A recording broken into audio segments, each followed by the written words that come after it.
U D എഫിൻ്റെ കരുത്തുറ്റ മുന്നേറ്റമാണ് ഇവിടെ കാണാൻ കഴിയുന്നത്. നിലമ്പൂരിലുള്ള ഓരോ മുക്കുമൂലയിലും ആ ഒരു വികാരമാണ് ഇവിടെ പ്രതിഫലിച്ചു കൊണ്ടിരിക്കുന്നത്.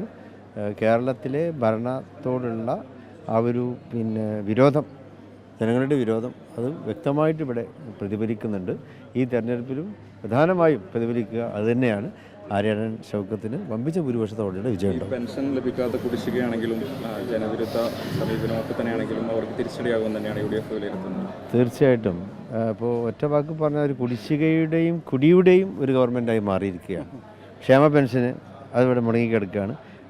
ഒരു ആശുപത്രിയിലും മരുന്നില്ല എന്നല്ല, മെഡിക്കൽ കോളേജ് മാത്രമല്ല സാധാരണ PHC പോലും മരുന്ന് കിട്ടാത്ത അവസ്ഥയാണ്. കുടിയുടെയും കുടിശ്ശികയുടെയും ഒരു ഗവൺമെൻറ് അപ്പോൾ അവിടെ വെച്ചുകൊണ്ട് പോളിംഗ് ദിവസത്തിലേക്ക് കിടക്കുമ്പോൾ കനത്ത മഴയുണ്ട് നിലമ്പൂരിൽ, അതൊന്നും ബാധിക്കില്ല എന്നാണ് വിലയിരുത്തുന്നത്. ജനങ്ങളുടെ ജനാധിപത്യ ബോധം അത് മഴയൊക്കെ അതിജീവിച്ചുകൊണ്ട് തന്നെ അവരവരുടെ വോട്ടിംഗ് അവകാശം അവരവിടെ നടപ്പാക്കും.